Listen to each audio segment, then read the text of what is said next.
We acknowledge this land we meet on is the traditional lands for the Kaurna people, and we respect their spiritual relationship with their country.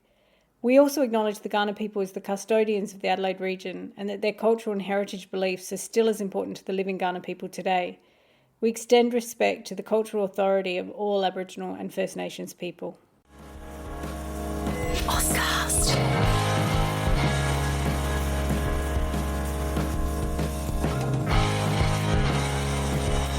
Amy and is a podcast that explores all kinds of bookish things, and that can include some pretty adult content. So please be aware that some of this content will be not safe for work or for young ears, and be careful who's listening when you are.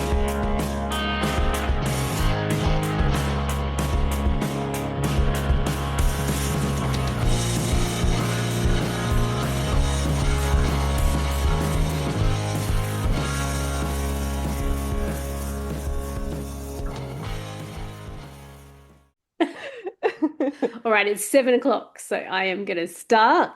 Given we're live, I'm going to acknowledge that we're meeting today on the lands of the Kaurna people.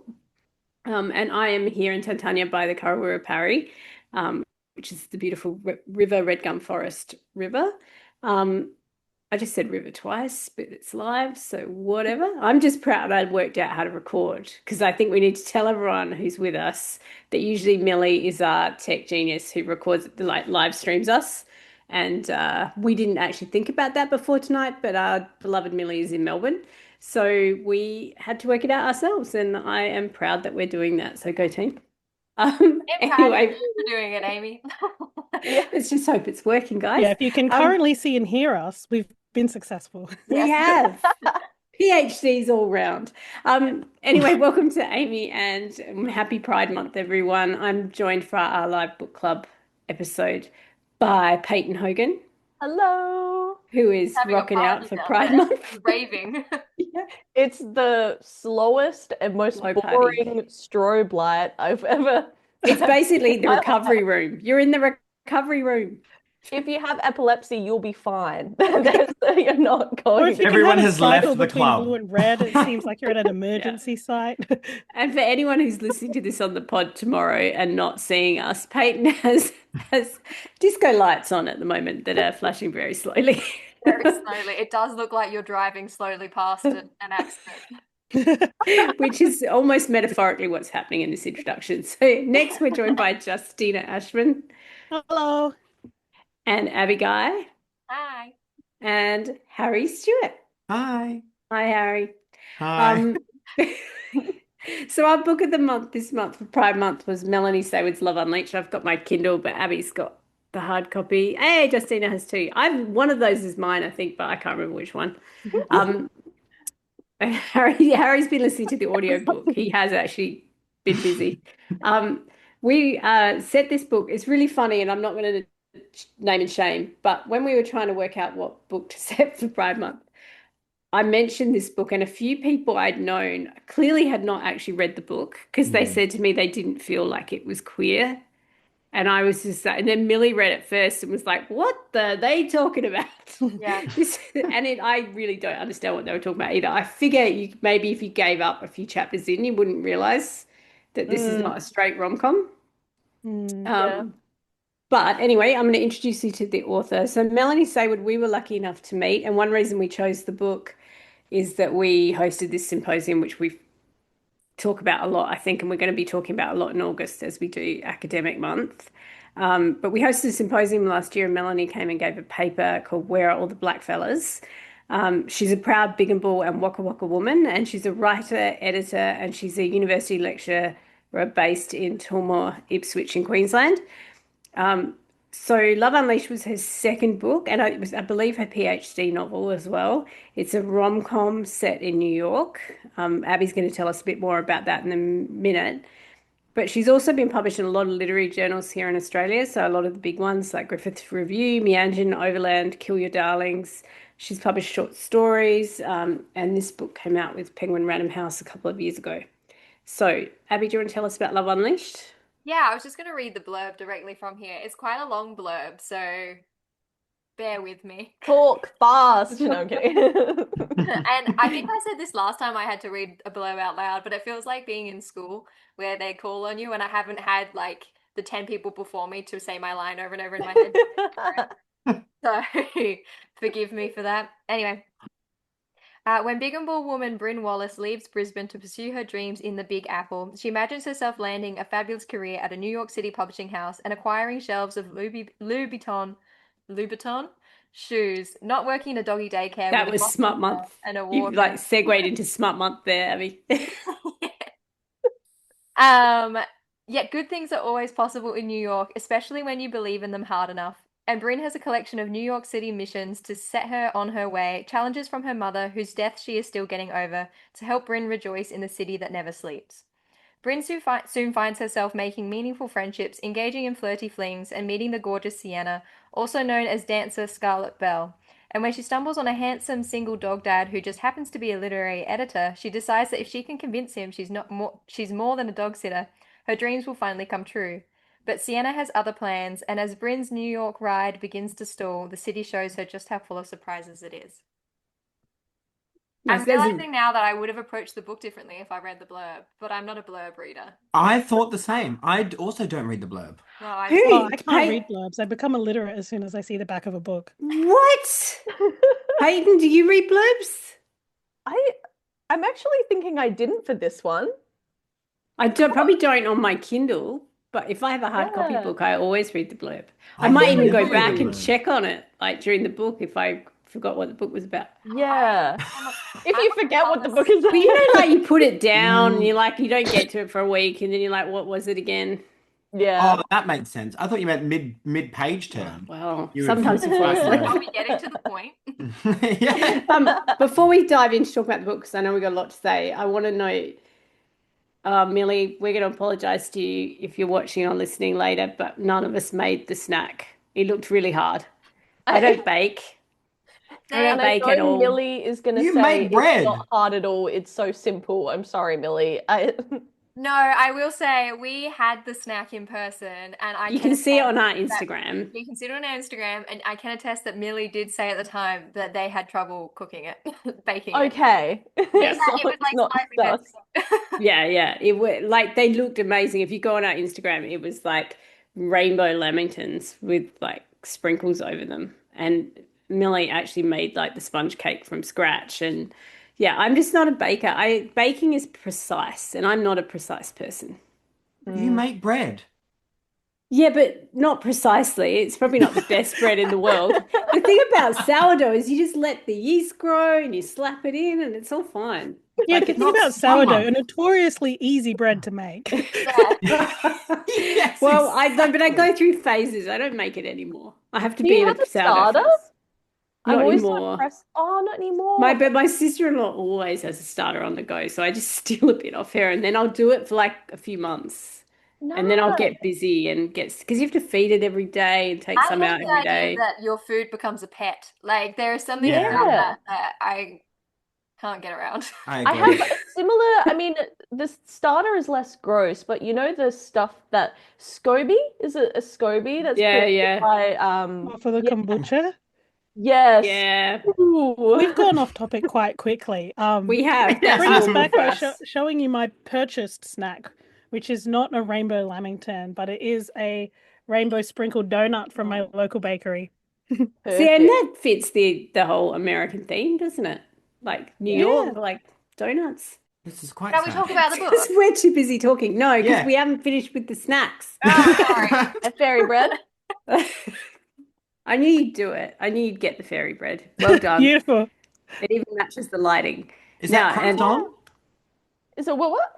Is that crust on or crust off? Crust on. Oh, good. Yeah. Yeah. Do you have This is fairy no- bread crust off?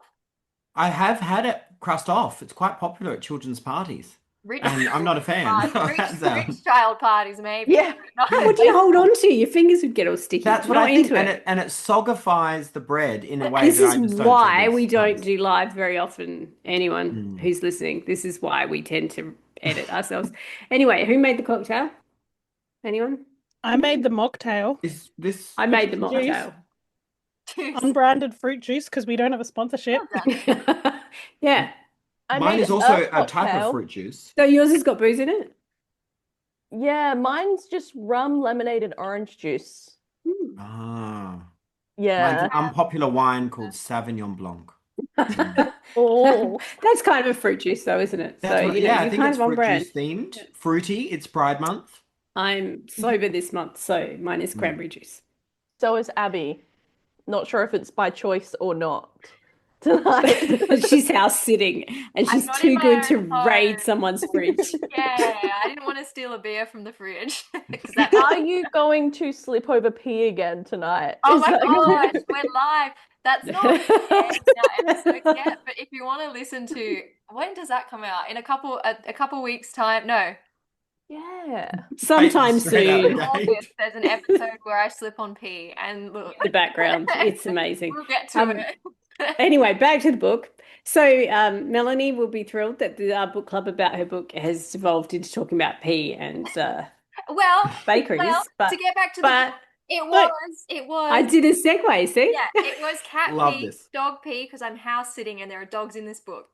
And she basically takes care of it. She does actually pet sit Yeah. in one bit of the book. So, you know, we're on theme now, Yeah. back on theme. Yeah. So the book, Abby, you said a point before we started recording that I thought was worth having a chat about, which is about the genre. Yeah.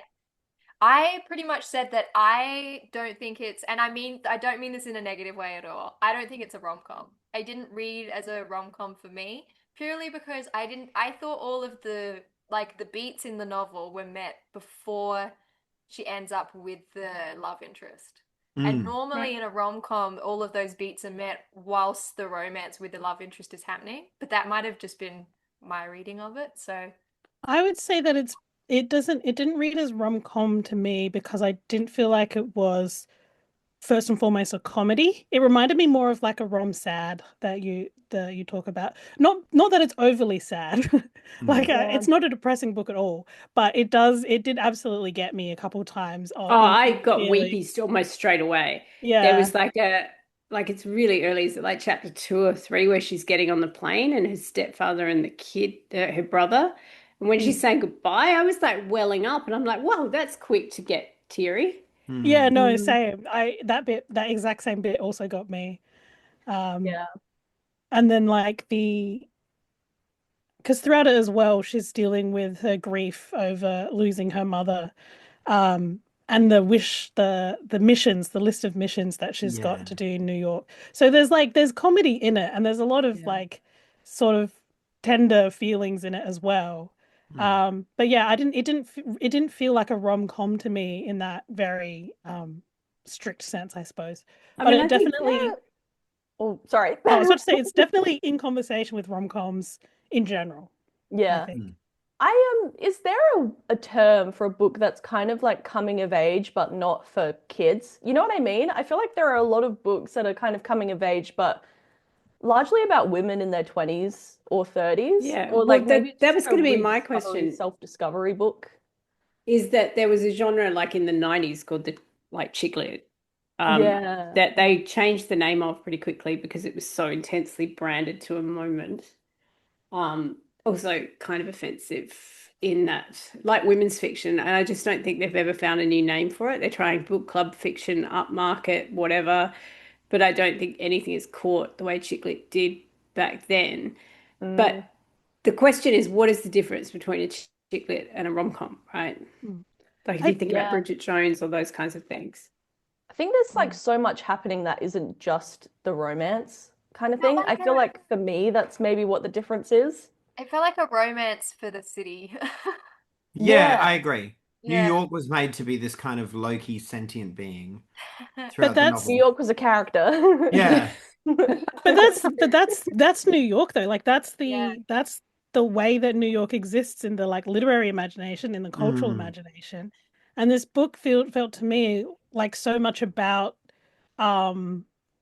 both this like I think because Bryn is like a big fan of rom-coms as well. She's built up her like time in New York in her head as this huge dream for herself, and part of the book is her reckoning with it not being exactly what she thought it would be. But But it like still delivers on the magic, right? There's this Yeah, talk of it being but like it- a magic city. But then also that the magic isn't just Bryn's understanding, it's also like her mum's, Yeah. you know, like it's the grief of her mum passing and her mum pushing her forward toward this dream. Because But also, I like, get just this understanding she didn't want to do it, really. oh no, I Like, didn't get that feeling at all.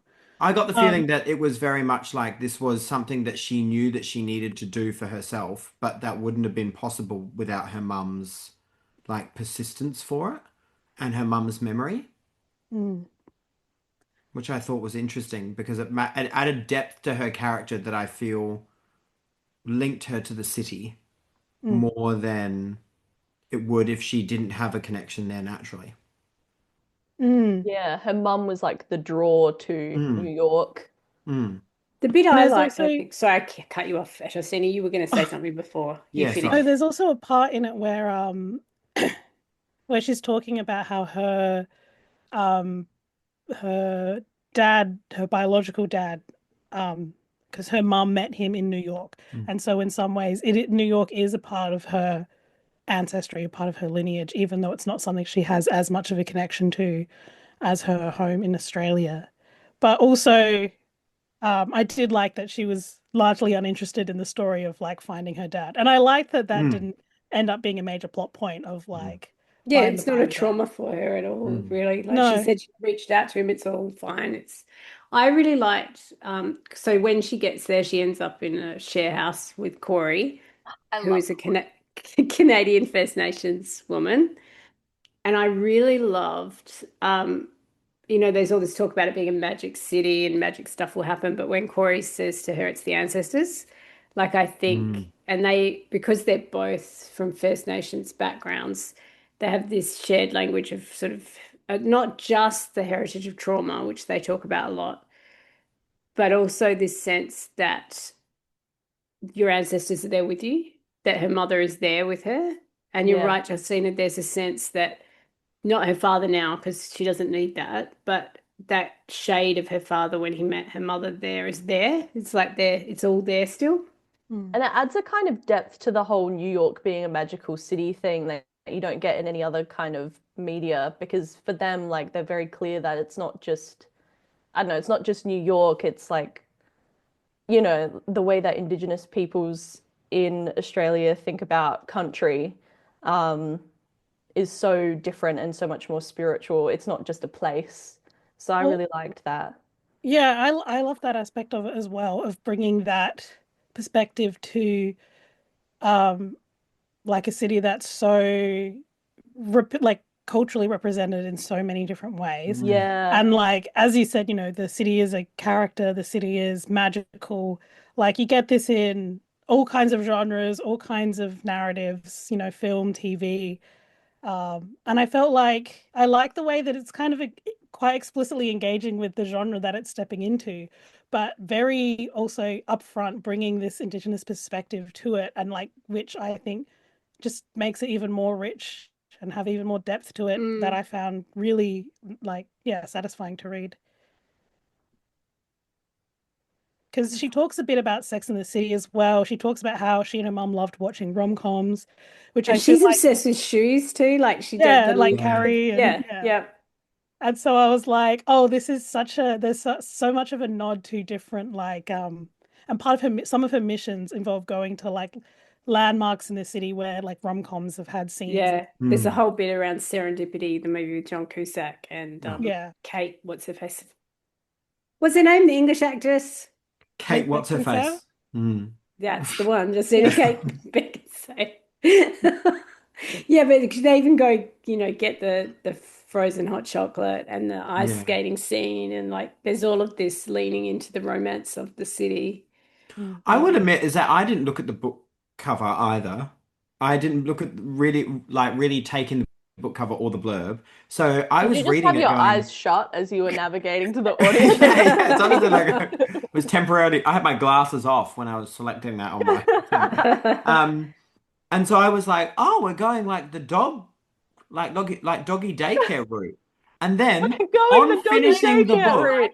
yeah, on finishing the book, like, oh, well, I'm putting on the last couple chapters yesterday. When I put it on my thing in the car, I went, oh, there's the two very clear dogs against the New York skyline right there on, yeah, okay. Yeah. I And love I how was you like, sound like a disappointed dad too after your kid Just told them what they do for work. Oh, we're doing the doggy daycare route. No, I found it so. I thought it was After so law school, after law school, you doggy daycare. Okay. You get to hook up with a guy who brings his dog in. Good, Oh, excellent. Jesus. I I would be that loved the character. doggy daycare. I loved it. No, I loved it. I was just surprised by it. That's all I'm going to say.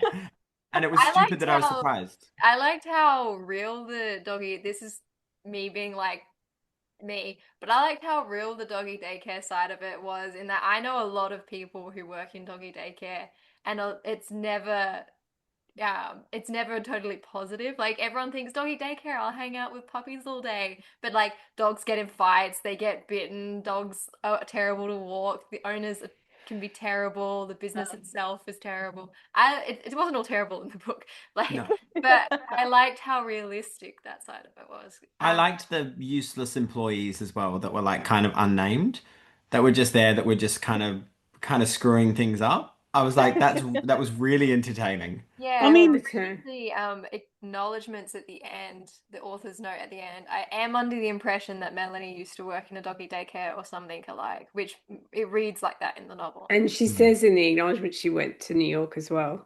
Yeah. So I think a lot of it has that autofiction element, but very Not fictionalized. not to bring capitalism into it so early in the game, Oh, come on, bring but the Marx in. Come on. but the unnamed workers who mess things up are because they're constantly hiring new people because he's constantly firing Yes, people yes. without And he just sets people cause. up for failure. He doesn't Yeah. train And not them. training anyone. Yeah. Yeah. I thought that was a really interesting thread. That there's such a thread of workers' rights and this pride in Australia, Fair Work Australia, and that Yeah. she has an expectation that you will have rights. It And would she be kind of such a forces culture shock to work somewhere that doesn't have something like that. I would feel kind of lost. It's kind of nice, even if you don't have to think about it on a day-to-day basis, you still kind of know deep down that safe work exists and you can go to them in an emergency. I can't imagine not having that safety net. Let's hope we keep it. Let's hope we don't get rid of it.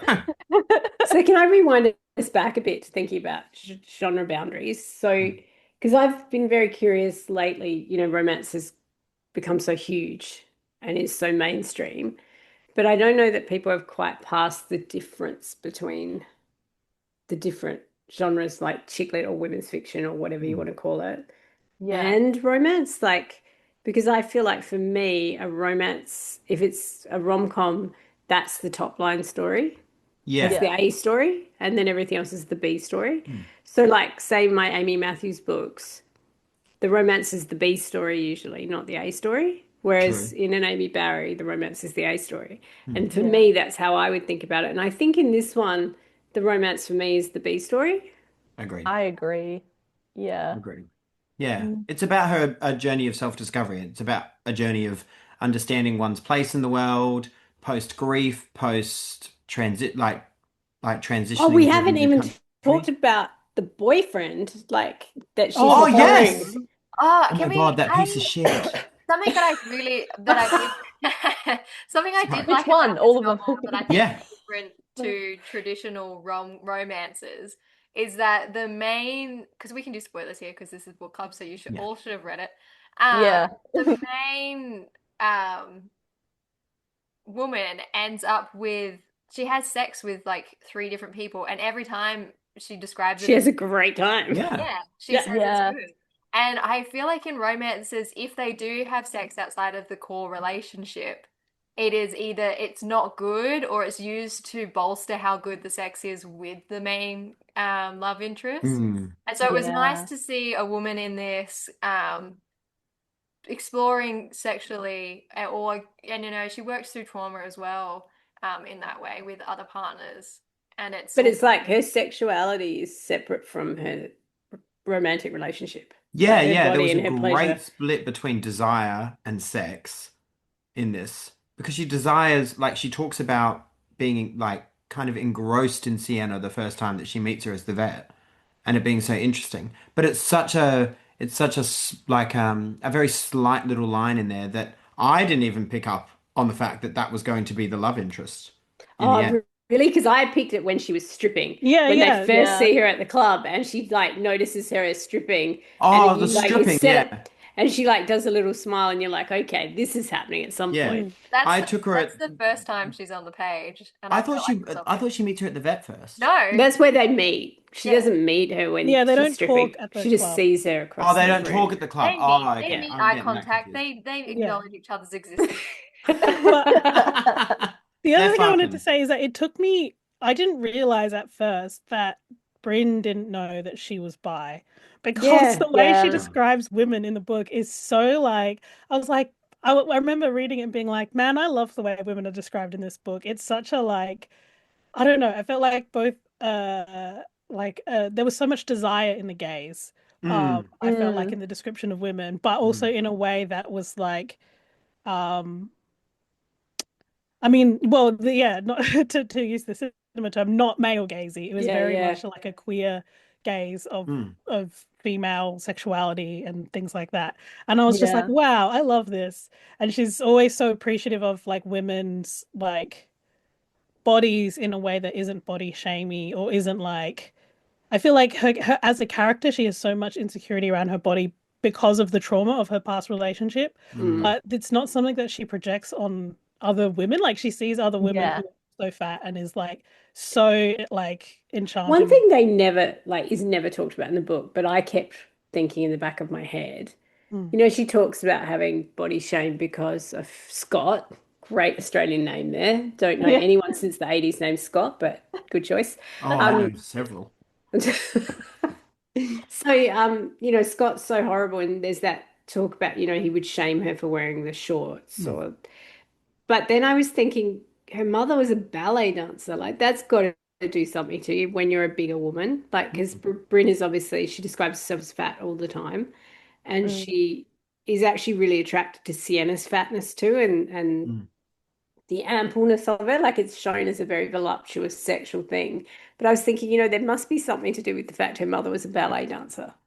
That's There just really Yeah. has to interesting. be. I didn't think about that. I kept thinking about the different portrayals of patriarchy in it across all three men that feature So we strongly. got Scott. We should tell everyone Yeah, in case they haven't read it. So Scott, who's her abusive ex-boyfriend. fucking asshole.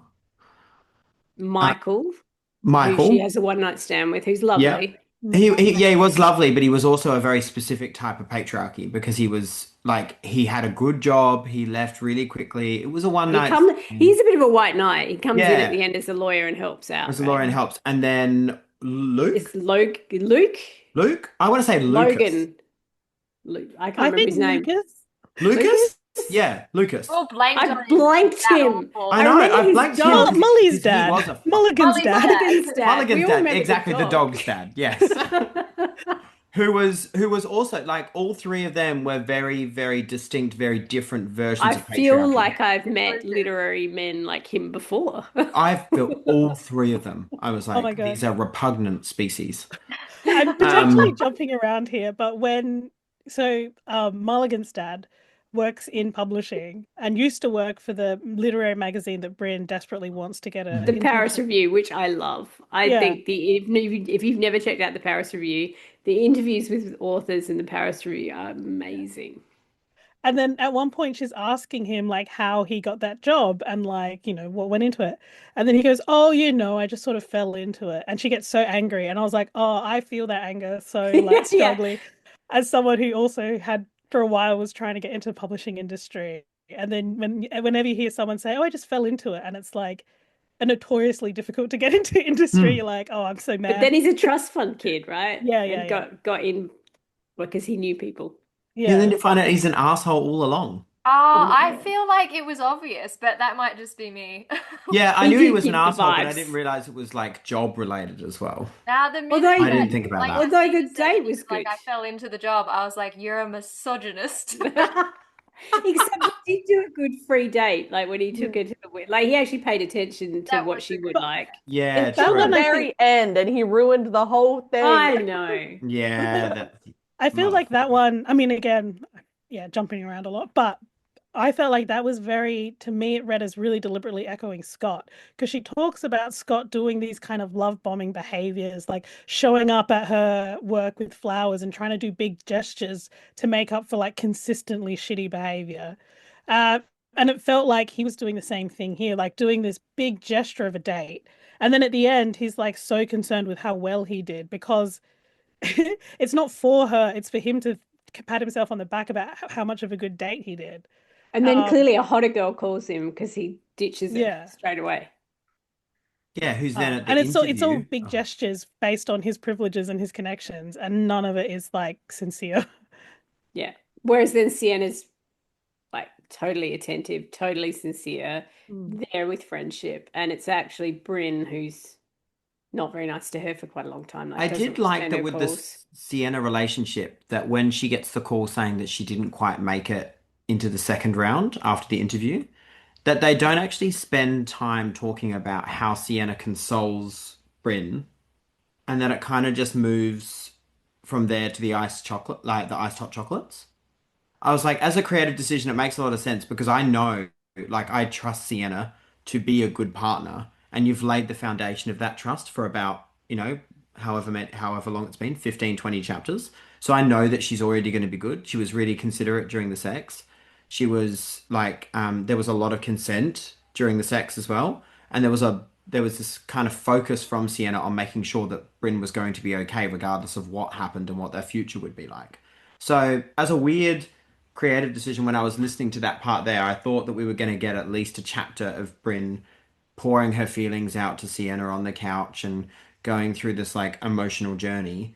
But when they skipped, I was kind of happy we didn't get that because I was like, that's a lot of trust in your writing and your character development to just know that us as either listeners or readers trust in Sienna as a good partner to know that that's going to happen. So you don't need to tell us it's going to happen. Yeah, they work Yeah. well together. I also liked that at no point is Bryn ever alone. Like she has Mm. these networks. So at no point is Sienna the only one as well that she relies on. There's because she's got her nan and her stepfather back home, and she's got her cousins, and she's got her best friend back home and her housemate, and then she's got Hildy and Robert from Dogue, the dog place, and there's just so many networks of people. Like I really enjoyed that every time she has a crisis, there's someone, and there's usually multiple people, like making her, like Corey makes her pancakes, and this person gets her clothes and gets her ready for the interview. And there's this constant sense that she is making these really deep connections beyond just love and romance. Mm. That's I community, like, which I think is also directly related to both pride and culture, right? Mm. yeah, I love that aspect of it, and I think, because she first starts meeting friends through her housemate, her roommate Corey, and then I think part of like Michael, who was the second man in the book, who she has a incredible one night stand with, but then he has to move across the country for work. He's also part of their larger circle, which is kind of why when he comes back as a white knight at the end of the book to solve the workers' rights issues, to me it kind of made sense because Yeah. she's not just made a single friend, she's fallen in with a whole community of people who know each other and they go to each other's parties and various other, they hang out in the same places, and he's sort of part of that wider group. And even though they're not in a relationship together, it's that, I guess communal aid or like mutual aid type Yeah. thing. He's Yeah. there to help And he because was she's part super of the, ethical too, I yeah. think. Like he was very ethical about saying this is one night. Like this is not Mm. more than this. And to actually communicate with her when he went away. And because of that sense of mutuality, I think, like you're saying, This Justina, feels, it's this sense I'm in this community. yeah. Excuse my language, not gonna shit where I Yeah. eat. This feels very aligned with your thoughts, Justina, on like collectivism in romance. Like this is a way to do it, to have a network around the characters. They don't have to be like, especially when they're queer, they don't have to be isolated socially and things like that. Yeah. I mean, my research is also specifically in historical settings. Um, but Yeah, I agree. I like the groundedness in community. And they towards the end of the book they go on a double date to a Renee Rapp concert, which I loved. Yeah. But Yeah. like it felt like yeah, it's not there's not incidental queerness. I feel like there are queer characters from the beginning of the book, even when Bryn doesn't know that Yeah. she's also a queer character. Yeah. So I feel like I should take this opportunity to read out a couple comments from our comment section. So Lee says that Bryn's not knowing she was attracted to women was so real, though. I've been there. And Sophie says, for me, a good love story is friends to lovers because a good love story can develop from good friendships. Yeah. So I thought think that their Yeah. friendship was so beautiful too. Like, I don't know, the sensitivity to each other was just so Yeah. beautiful. I also My loved, heart. like, speaking of queering, I really loved, like, one of her missions was to go ice skating, right? Because it's from the movie Serendipity and they've done all that stuff. But she doesn't go just with Sienna, she takes Corey. And Yeah, the and three of Zach. them do it Yeah. arm in arm, and it's like this big Mm. romantic set piece becomes something that's not just about your romance, but about your Mm. community. Yeah. I found when she lost the dog and Lucas took her to, I think it's Lucas. Again, I gotta say, It is somebody Lucas. I correct us if checked we're the book. wrong. It's Lucas. It's Lucas, thank God. He doesn't deserve it. It's just He Melanie doesn't Saward. deserve it. Yeah, you're Yeah. right. We should poorly name him. And yeah, she loses the dog and he says, like, we'll work out a way to find this. But then Sienna is the one that's like, oh, like is the ultimate reason that she manages to calm herself down and manages to move herself away from that.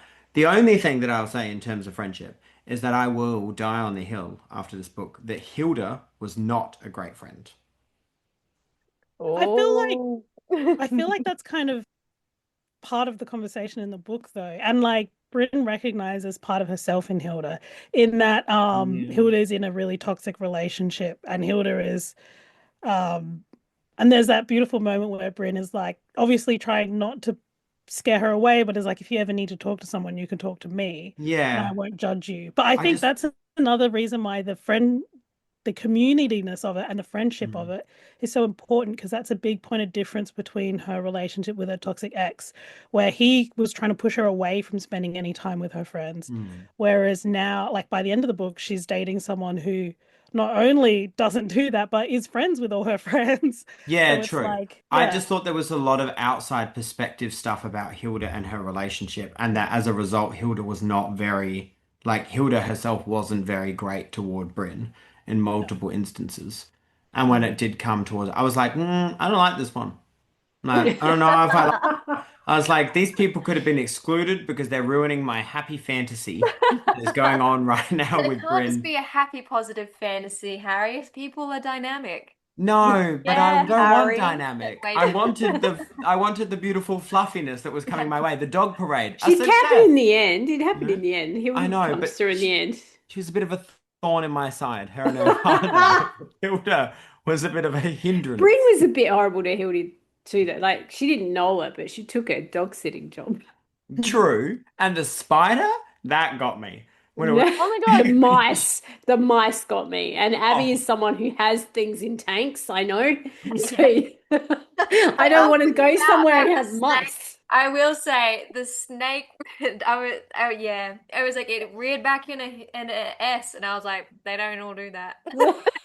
I did wonder what you would think about the snake biting the rabbit after not being fed in the boy's arms and like all that stuff. Oh yeah, a snake will bite you for anything. So Yeah. yeah, but yeah, I was cool with. I was like, great. If I went to house sit someone who I thought only had a cat, and it turned out they had like a You'd python be in heaven. and a Yeah. mice, Yeah. I love mice. It's like my Oh, first I pet. would leave. Yeah, I would be out amen, of there. Justina. I would have been out on I would I have do. rocked up there. She'd be hoity-toity saying, "Oh, I've got these animals." She's acting so snobby. I would have been like, "All right, I actually have Yeah, a job. Bye." I'm out. No I'm way. I would remembering. have been like, hell yeah. I signed up for a dog and I've got all this. I'd rather all of those in the tanks than the dog. The housekeeper was giving very like Rebecca vibes to me. I thought Mrs. that Danvers. Mrs. Danvers vibes. Don't cut the cheese on the marble. And here's your little fridge with the supermarket cheese. I was like, I wouldn't turn my nose up at that if someone had stocked a No. whole fridge for me for the I will weekend. say when she turns up at that house and is told immediately that what you are allowed to eat will be labeled. Like, you'll know what you're allowed to eat and what you're not. And the first thing she does is open the main fridge and start cutting up cheese that she remarks I is know. like That's expensive cheese. probably I would like never. $200 a kilo or something. Yeah, Yeah. I would never. I Right? walk up to a house and I use as little as possible, and then I replace I know you didn't even take a Yeah. beer. I was going to say to you, you know what you do, Abby, is you drink the beer and replace it Yeah. Yeah. like a mini bar. Yeah. No one heard me say that. Like a mini bar. And also My it's- God. I've never done that, but I've always thought, why wouldn't you? Why wouldn't you? Yeah, Just no, but can replace you it. buy the tiny bottles that they have in those areas? Oh, Sure, some- of course you can. This is a tangent, but some minibars, like in hotels, they have sensors in them so They that do. even if you move it, it will charge you. It will charge you for removing it.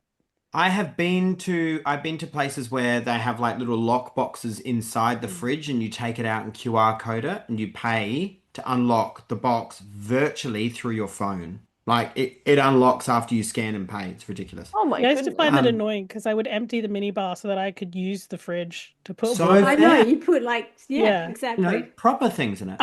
I We've got a comment on Instagram. Oh, Instagram. What the fuck On am I Instagram, on the On YouTube. Instagrams. Yeah, we've got the on Instagram, on one of the Instagram. social medias, which I'll just It's like a read out. telegram, but straight away. But straight away, yeah. Sorry, I'll just turn to my fax machine because we've heard somebody bring something through to us. We've got Carmen here who said that they think that the Hilda subplot also shows that Bryn could be supportive to Hilda in a bad relationship after Jackie couldn't be a good friend to her during Bryn's Agreed. bad relationship. I think which that's true. I didn't think about. Very That clever. friend I agree. killed me. The first few chapters where we're Jack. seeing Yeah, yeah. Jack. Oh my God. Not a I fan. was so Amazing. glad that they Screw as didn't. well. Yeah. Yes. I was so glad they didn't do a forgiveness arc with her, and that they just let it be like, you've actually damaged this friendship beyond repair. I Yes. was shocked when the ex-boyfriend showed up, though. I felt as shocked as Bryn did. I was like, Jesus. At the party. Yeah, Yeah. at the party, I was like, what the hell is this motherfucker doing here? Yeah. Gosh. Yeah. And that So I have whole a like question for you. that guilt that came I'm with gonna- it made me feel sick for her. I think she does relationships of all kinds beautifully. Like I felt like the relationship, the stepfather was amazing, with her brother was amazing, even her nan, just a couple of phone calls. I was just like, oh, I'm totally in this Yeah. relationship. But then all the friends, and like you said, you love Corey, Abby. She might be my favorite character, actually. I loved He's Corey. my favorite character easily. Yeah. But I have a question about you guys, right? So if New York's big, so I've written a book that plays with New York. What? You wrote a book? I did once. Yeah.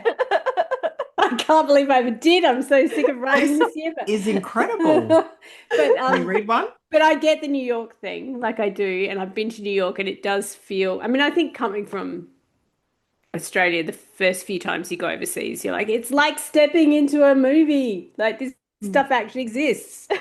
But New York does have that vibe, and there are other places that do. But if you had to pick your mythic city, where would it be? It could be in any Ooh. period of time. Like some of you are into history.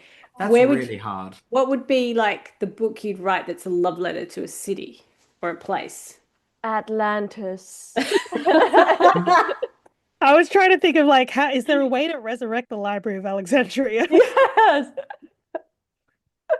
I don't know I if was I'd thinking have the Troy. city because I'm not a city person. Like I don't You get freaked out in Adelaide. I've seen it happen. Yeah, I do. Walking down the mean streets of North Live. North Get freaked out Terrace in mean Adelaide. streets.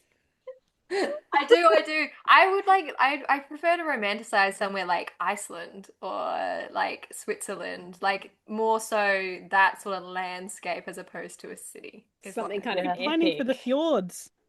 Yeah. Yeah. I'm pining for the moors. I really want to go to the moors and Oh. reshoot the Wuthering Heights music video. Oh, need a see, I'm going to the dress. moors next month. I will You just send you some are? backgrounds and you can green screen it and Can you take Off a you red go. dress? I'll just Can you- pack you in my luggage. You can come do it. You can go like that. Yeah.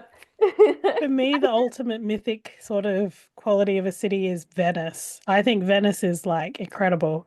Have you been? I've been there once before, and the whole time I was walking around being like, "Oh my God, this is just like in the books." Yeah. I did like Venice. I I went would in pick. winter, so I quite like Europe in winter because it's so different to here. I went in like peak tourist season, but I found that like you would be in the like main touristy area and it's like packed with people, and then you just sort of wander down like a little side street, and then it feels like you've been transported to almost like Yeah. another world. Did you go in a gondola? Yes, we did very touristy gondolaing. We went and watched glass blowing. But the most important thing was ate a lot of pasta, and a Yeah. lot of gelato. I've got my Venice story is like the beginning of a rom-com where you're like you need to divorce that guy and find the actual guy. I was with my ex and we were in a gondola and it was beautiful. It was like buttery afternoon sunshine. Venice is just like so beautiful. And the guy who's doing the gondolaing starts serenading us, like singing opera. And I was just like, oh, this is just like being in a book. And my ex says, I wish he'd shut up. He sounds like someone's murdering a cat. And it's just like, oh no, you're the bad guy in the rom-com. Oh You shit! can't be with that guy. No, you Moment of can't. clarity. And you didn't. I am not. You should And have I just and you are not. capsized I am and then hoped that he I would drowns. not get in that water in those canals. I would No. probably stay well clear of it. No. Harry, don't what city know. would you choose? I would pick Queenstown in New Zealand. You're just saying that because you're about to go there. Well, yes. But also there is nothing like New Zealand in wintertime.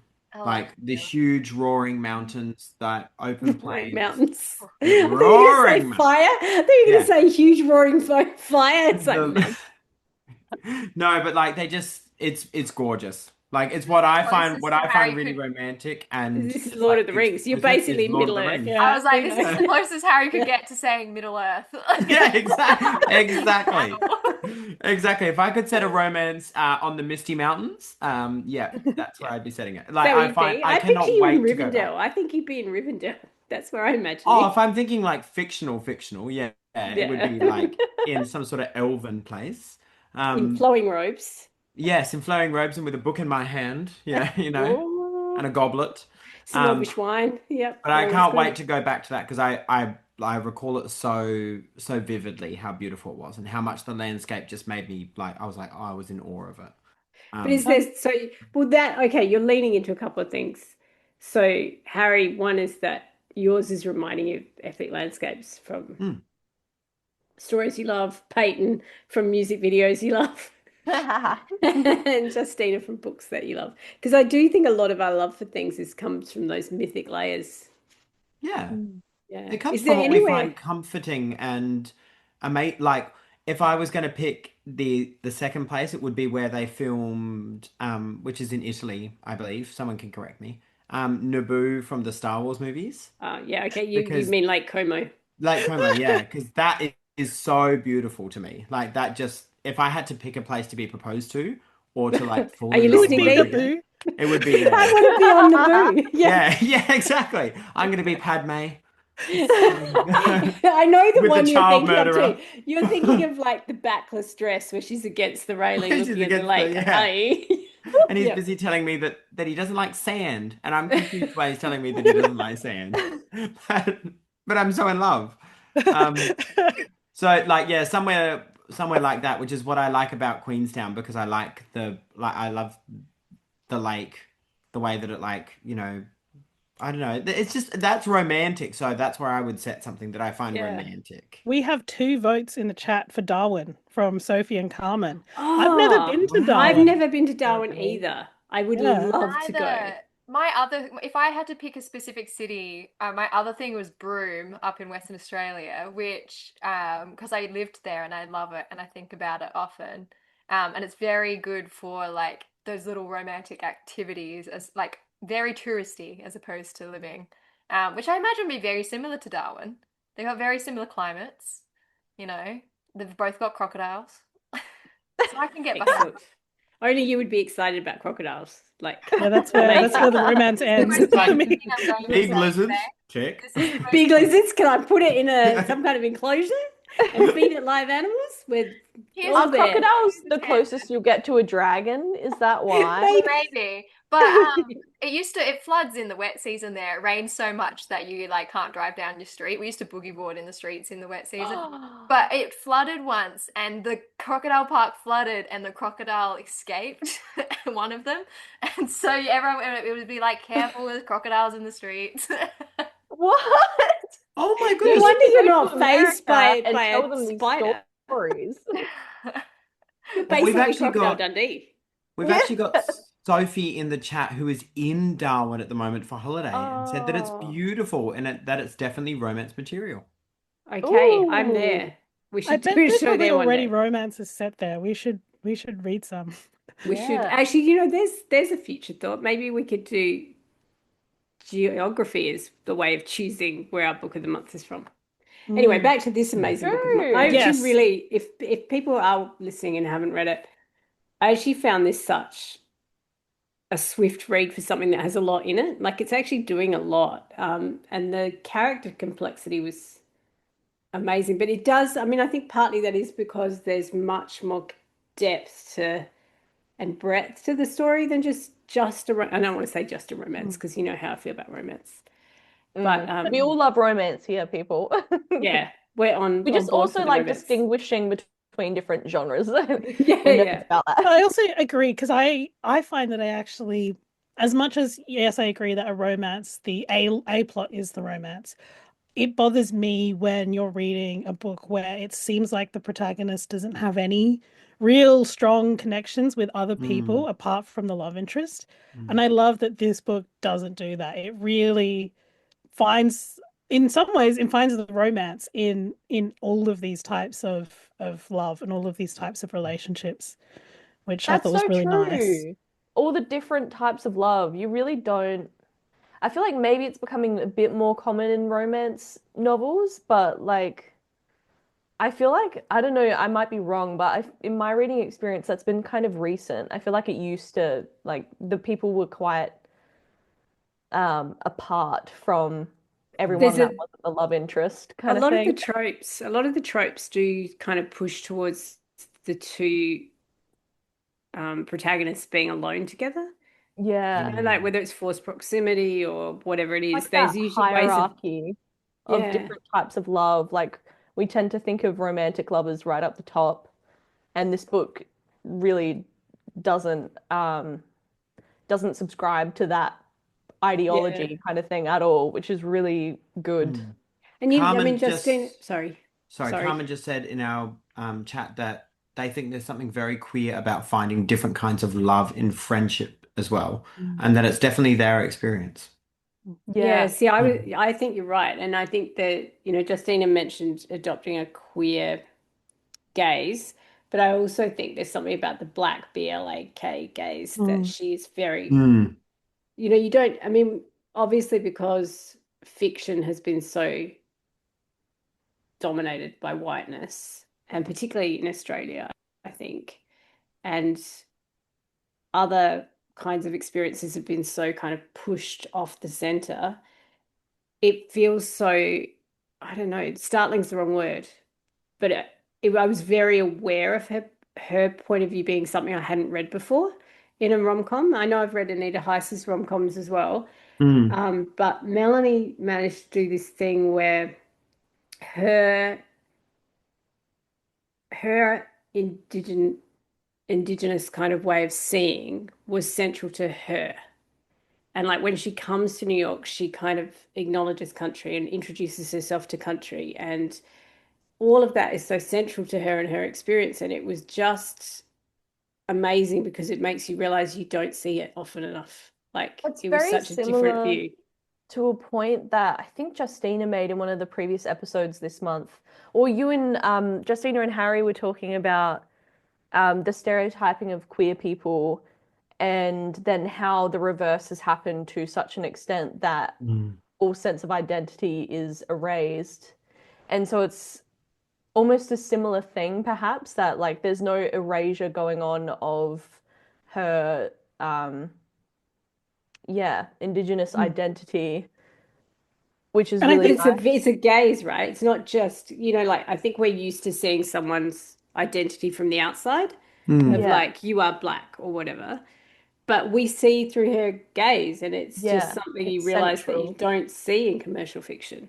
and I thought it was interesting as well in how that's in relationship with the genre aware stuff because it's such a trope in rom-coms or contemporary romances, especially set in New York, that the heroine works in publishing, and they always magically earn enough money to live in like a beautiful apartment in Manhattan, and then they also are like, I don't know, they're usually the like Carrie Bradshaw's, like the thin white protagonist who falls Yeah. decent or something. And it's very glamorous. And I like that this was such an unglamorous look at that, while also Joyful, but also yeah, like the joy in the whole experience of it. I like yeah. And I love that she was constantly reckoning both with herself and with people she talked to about like, oh, is this worth it? And I Mm. love where it ends up in the end, where And then that that character that brings in yeah. that Carrie Bradshaw, who gets the moment, who it works in publishing, it's revealed that they're a trust fund, Nepo baby. Yeah. So like, and it's a It's white funny to male. Yeah, like I'm like, this is a great take on this stereotype and I revealing what really goes on. Yeah, I also liked that in not landing the publishing job, spoilers, in not landing the publishing job that she's going for, it's not stepping into or joining this just enormously white centric narrative as well. It's that she returns to country and creates this imprint specifically for And Indigenous. in community, right? Like Yes. with other people. Yeah, and I liked that because it could have been easily have gone the very typical route of she gets the publishing job, Mm. which Yeah. wouldn't have had the same impact. All of this is especially refreshing, I think, with the rise of, or the return of the billionaire romances that we see all the time, because so many of them do take place, not all, but many of them do take place in big cities, and it's almost like, well, this is a convenient way to explain how these people are living here without suffering any consequences or whatever. But then they maybe don't think about the other implications of including like a billionaire in your story. Like they're not just rich enough to live somewhere, they're exploiting people, blah blah blah. But Karl yeah, it's Marx. refreshing. We need to Yeah, just have our copy of Marx every single yeah. week. So yeah, it was refreshing to see all of those issues acknowledged again. And I hope that more people keep doing it because we She keep slipping just, back into like a I was capitalist just so mindset lately. impressed how complex it was.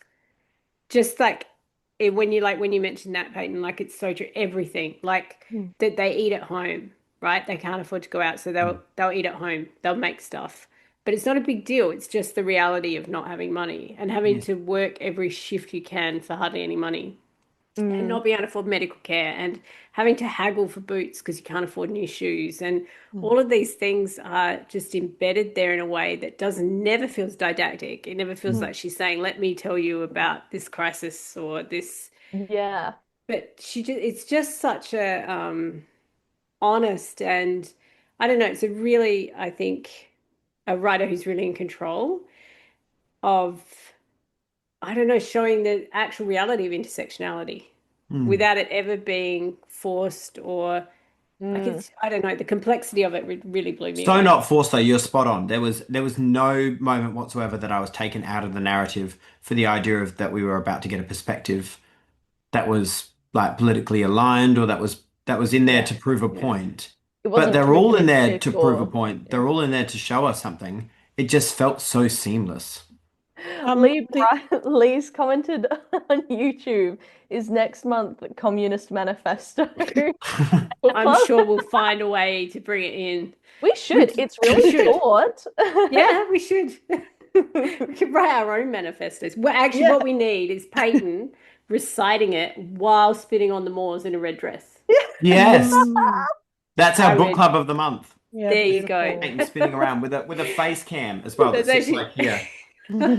a really good way to get us to the end of the episode. That's a nice. I'm just with that mental image since we're nearly at the end of the episode. Before Um. before Anyway, we end, because I know we're needing to wrap up. Can I just mention that I listened to the audiobook and I know a lot of us did. And that it's a really good audiobook and the narrator does an amazing job. Like there are so many accents in this novel because it is written from an Australian perspective in America with Yeah. so many, such a diverse cast. And I think the narrator did an amazing job. It's really well done. Mm. Yeah. Yeah, big recommend from the narrator. I Yeah, will that's say Tamala Shelton. Is that right? Tamala or Tamala, one of those. Tamala Shelton Shelton. or Tamala Shelton, amazing. I loved Mm. also, I want to shout out to the phone calls Oh, that were in the Yes. audiobook. The effect of like them actually being on the phone to each other as opposed to just reading out text was awesome. Like I Mm. loved that. I liked the take. I thought it was amazing. The emails and text messages as well, I thought were really good as well. It Yeah. made for, like Amy said, a really fast, like a swift read. It was I so would like to set this book in my romance course, I think. Oh, I think you absolutely yes, should. It would I be would just a love great to see text. a film adaptation of this. I So for agreed. all the big wig movie Oh, yeah, who execs watch us? who watch us and Absolutely. listen to us and come to the live streams every month, you gotta get those film rights Yeah. because it would make such a good rom-com. I can't listen to anything with Peyton partying down there. I know, it's so good. I finally got This is the it to club go again. quicker. Yeah, amazing. She's had 3/4 of a glass of rum. She's done. She's She's out. had her fairy bread. She's high Yeah, on it's just sugar. straight up rum. Rum up She's to ju- here and then She's just orange doofing. juice. She's doofing down there. Now, we did have a copy. Abby's got the copy that we're going to give away to one lucky person who is joining us on YouTube Live. Sorry for those of you listening to us tomorrow. So we have decided this week that Harry is going to pick the winner from the lovely people who have been watching and commenting. So, Harry, while we have a chat, you have a look through the comments and think about who you want to award it to. Yeah. While you're doing that, we'll move on to what's happening next month because next month Amazing. is going to be slightly different. You carry through. So comment now, people, because I'm about to start Oh, perusing. Hats on. Hat is on. yeehaw. So yeah. So next month I am going to be away because I've earned a break. So I'm going to take a month off. Having said that, we have pre-recorded some episodes, so I will actually be in a couple of episodes, but not all of them. And I'm letting these guys take over. So I'm going to let you take over now. You might be surprised to see that our book of the month for next month is I cried. So beautiful. Which So everyone comes go out pick in up. Australia next week. So go and buy a copy and start What reading. day? I should know. It's on the 2nd. What Yes. day of the week is the 2nd of July? It's your book. Monday. No, it's not Monday. I know, but I'm going away. I'm not going to be here. Wednesday? It's Wednesday, the 2nd Wednesday. of July. Wednesday. Wednesday. But it will On actually probably hit Wednesday, shelves a bit hit up earlier your than that. local bookstore and purchase it because we are going to be talking about it and While I'm not here, so they Yeah, actually also- can say what they think. Yeah. Well, And the it's book club will rough. be without Amy, but I will say that we did manage to get a pretty big guest on a couple of times on the Yeah. podcast. We got the Amy Barry And joining it's safe to us. say, I know this is live. She was a bit tricky. Difficult to work with, hard to get in touch She had a with. bit A knocked lot. off the hosting gig, so she was Yeah. a bit tricky. I will warn everyone listening that or watching that the hats got we wear hats, cowboy hats. The hats go on and the silly gets turned up like 10 notches. Yeah, it's a bit of a crazy month. So it's a crazy month, but it's a good month. And so I Yeah. look It's a forward to great month. It might even be our best month yet. So So tune in. we are going to have some special guests. We have B. St. James joining us to talk about contemporary cowboy books.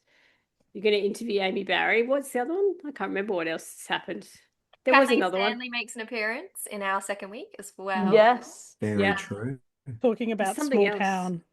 Mhm. Can't We remember. interviewed There's another. someone who was Who could we possibly Yeah. interview? Oh.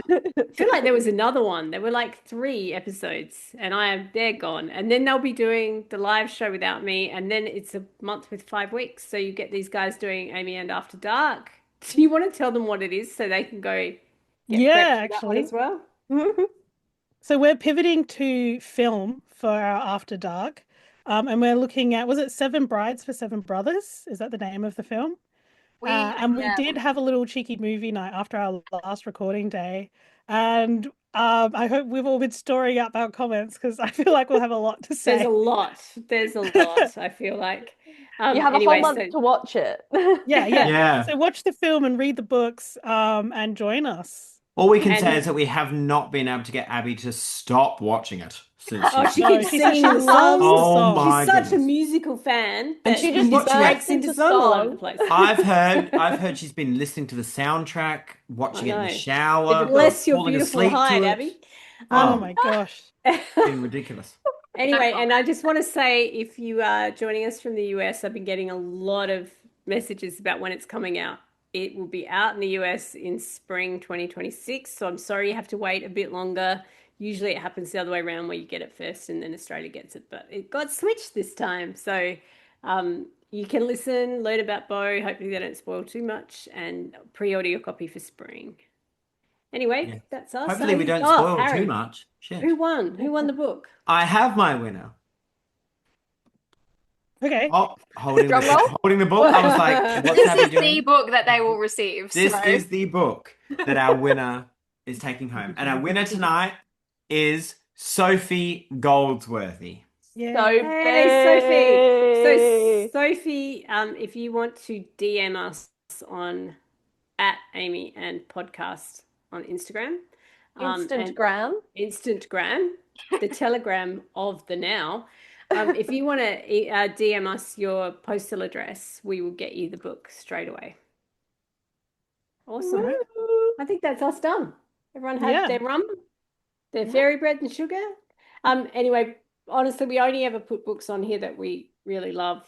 And so you can be assured when you join us that we do love the book. But this one, oh my God, how she managed to do so much in something that is a really lovely, light, comforting read. Hats off to Melanie Saward. She deserved that PhD, I will say. I know she's currently in Mexico at a conference, so I don't know if she'll be seeing this when she wakes up in the morning, but thank you, Melanie, for such a wonderful book. And we look forward to reading your next one. And for the rest of you, I'm going to head off now. You will see me, but I'm going to be running away and leaving these monkeys in charge. Bye, everyone. So we'll see. Thank you for watching. Bye. Thank you so much for everyone in the chat. Yes. Bye. Love having you. I love our book club.